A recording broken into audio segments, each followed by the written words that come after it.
TV Tacoma is proud to present the following special presentation.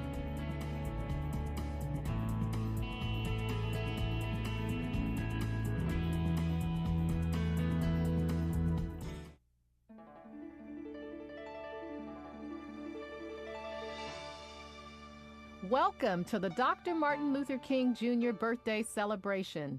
Each year, we come together to celebrate the man and his message. Now join us from the Tacoma Dome Exhibition Hall for this year's celebration.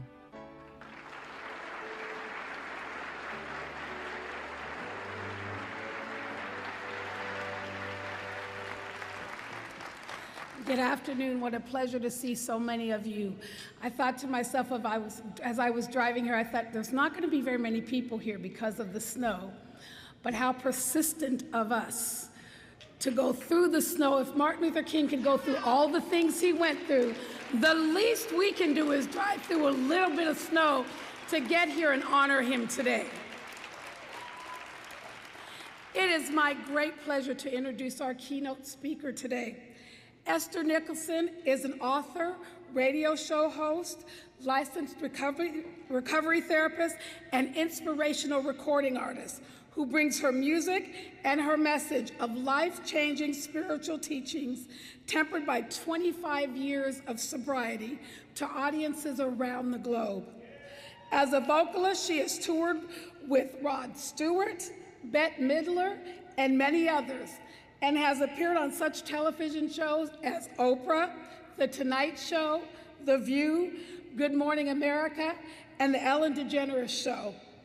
Esther is an authority on the recovery process, covered extensively in her exciting new book, 12 Keys to Freedom. She shares with us today, through her music and message, the power of freedom through forgiveness. I am honored to introduce our keynote speaker today. Please join me in welcoming Ester Nicholson.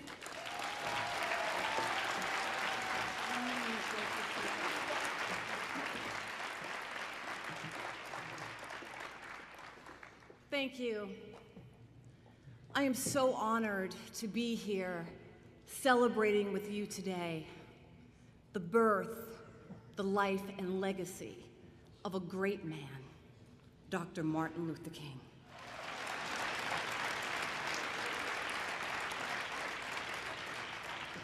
Dr. King had a dream that one day we would come together as a nation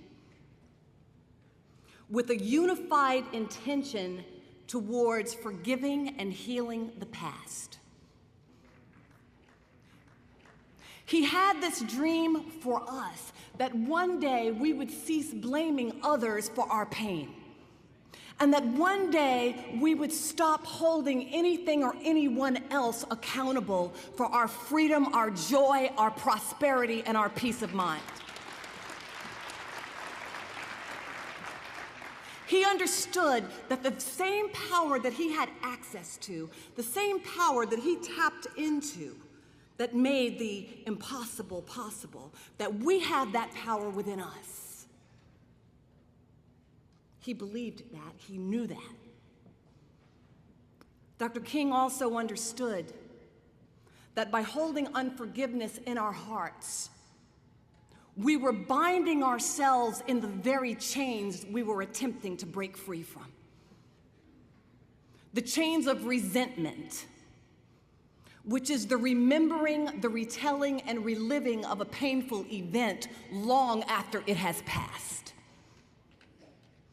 I used to live that way myself, where I believed I was victim to the thoughts, the words, and actions of others. And this unforgiveness in my heart fueled a life of drug addiction and alcoholism.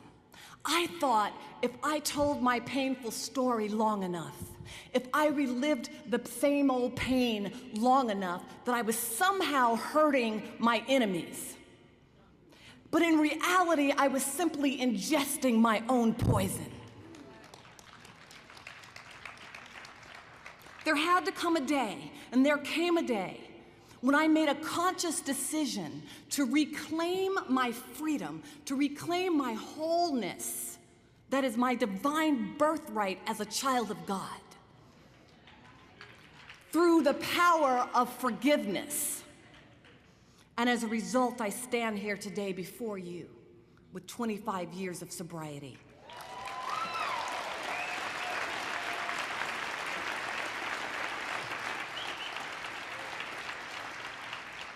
Free, empowered, and living the dream. I wonder how many of us out here today are ingesting our own poison, the poison of unforgiveness into our lives. I wonder how many of us here today are releasing the toxins of resentment into our hearts, our minds, our bodies, our homes, and out into our communities. I wonder if you would imagine with me for a moment what it feels like to have 50-pound chains wrapped around your heart, your mind, and your spirit. That is what unforgiveness does. It blocks your joy, it blocks your freedom, and it makes you ineffective.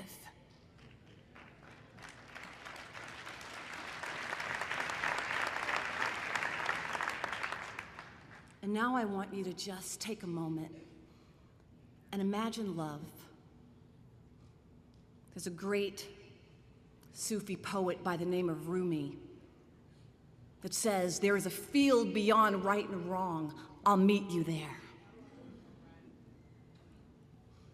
And as you imagine love, I want you to just become willing to become willing to become willing to become willing to let it go, to let your story go, to let the pain of resentment go.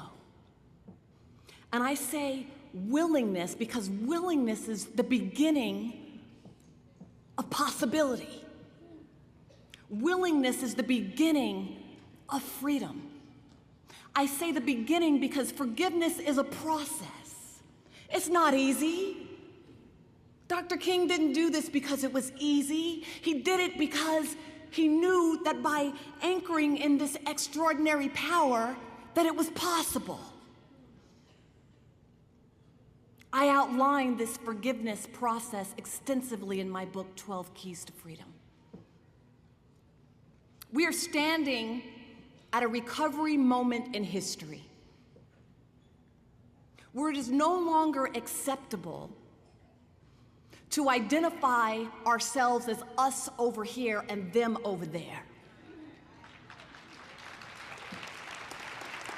It is no longer acceptable for us to talk about loving our neighbors as we love ourselves. It is time to do the work that takes the word forgiveness out of this interesting theory and this really nice spiritual word, and it allows it to become this dynamic force that taps us into this divine presence and power that sets us free, that makes a way out of no way, that makes the crooked places straight. Dr. King did not consider forgiveness to be a passive acquiescing to abuse. He never gave us permission to be wimps. He never gave us permission to be doormats. He considered forgiveness to be a powerful position of courage, clarity, and power. He knew that forgiveness allowed us to get out of the way so that brilliance had room to show up.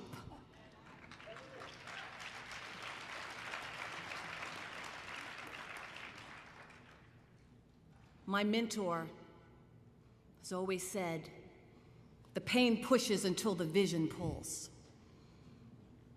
The human condition has been motivated by pain for centuries. We don't have to do it the hard way anymore. We don't have to do damage control anymore. We can be pulled by a vision of liberty and freedom. But we must start right here at home. Before we forgive Libya, forgive your next door neighbor.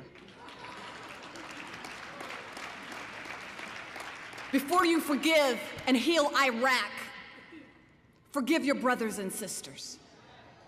Before we can even begin to forgive and heal Afghanistan, forgive your mothers, fathers, daughters, and sons.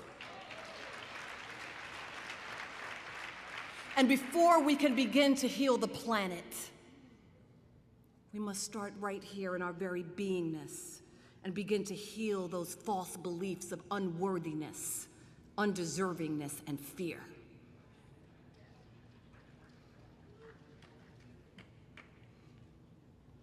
It is through self-tolerance and self-compassion that we are able to manifest this out into the world. We're able to extend this out into the world. When we respond with love and clarity and freedom instead of hate and vengeance and revenge, the dream of Dr. King will have been fulfilled. When we can return love to those who have hated us, the dream of Dr. King will have been fulfilled. And then we will be able to say, with the authority and conviction of this great, courageous man, I believe this belongs to you.